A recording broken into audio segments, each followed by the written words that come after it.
Hey everybody, it's Jason Blaha with Ice Cream Fitness here.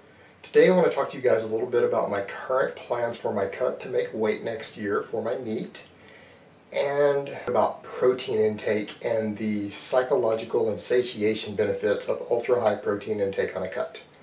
But hold on, let me give you guys a bicep shot first.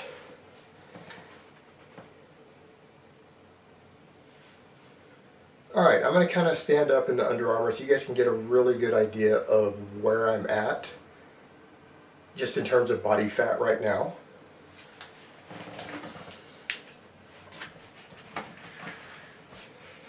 But I'm sitting at 234 pounds right now. I hit 240 at the end of my bulk, but I've already started cutting.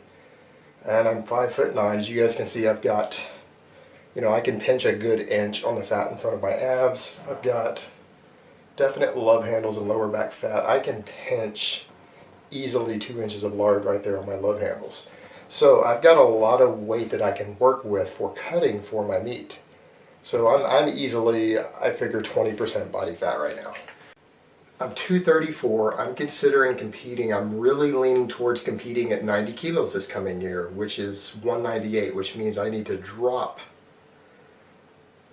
about 36.5 to 37 pounds to make weight. Now, obviously, I'm holding a lot of water right now, so we already know 10 pounds of water weight dropped just when I change my supplementation is going to be automatic.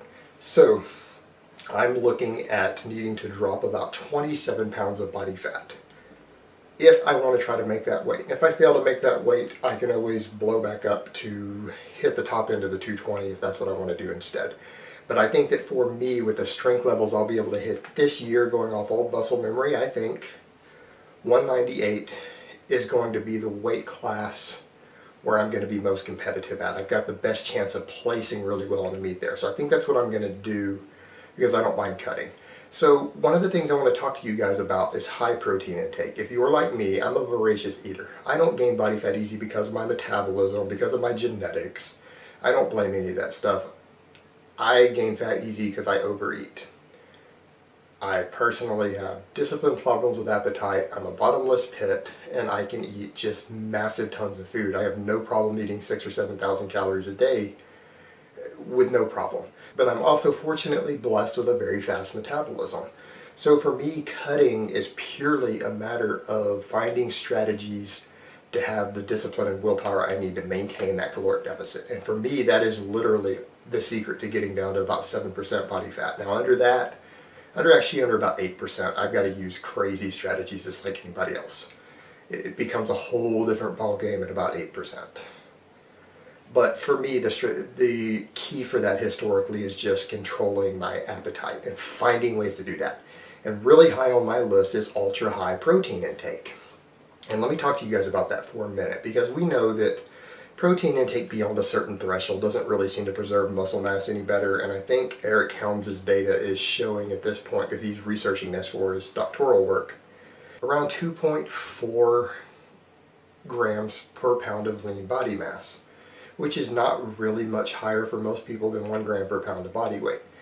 But outside of those immediate muscle preservation benefits, there's a lot of other benefits to high protein intake.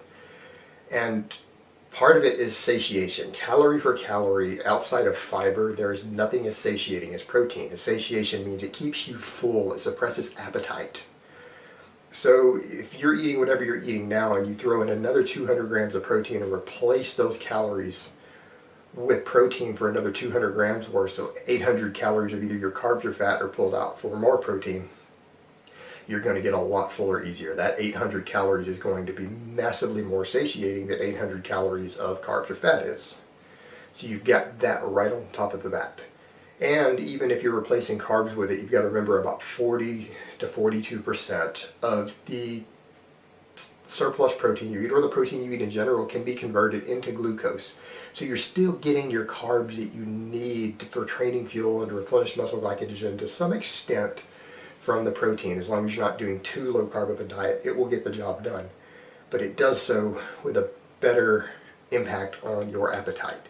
And then the other thing is the same thing. Protein has the highest thermic effect per calorie. So the net calories you get from the protein are going to be lower. So that 800 calories of protein that you've swapped into your diet, you figure about 30% of it, which is going to be close to 250 calories, is actually just going to be burned off. So you've actually, if you're eating the same calories you're at maintenance, you swap in 200 grams of protein or replace other calories with it, you've actually put yourself at about a 250 calorie deficit potentially, or up to, just from the thermic effect of the protein. So you've actually switched to a slow cut without changing your actual caloric intake going in your mouth, but you've changed the net caloric intake.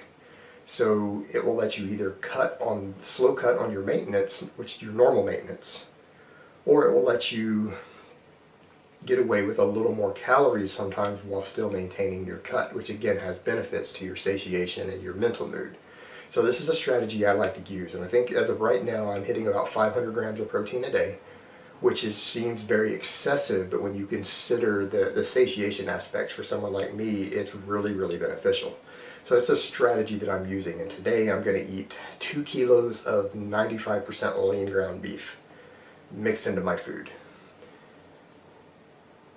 And so there you go, guys. If you're struggling on your cut to deal with your appetite, one of the easy tools you can do is to just massively increase your protein intake. And I personally find that on a cut I do really well with lean cuts of beef, chicken breast, or fat-free dairy, particularly things like Greek yogurt and cottage cheese. I personally find to just be massively filling, and for me it can really make or break me when I'm trying to cut as far as my discipline of if I get that protein intake high enough.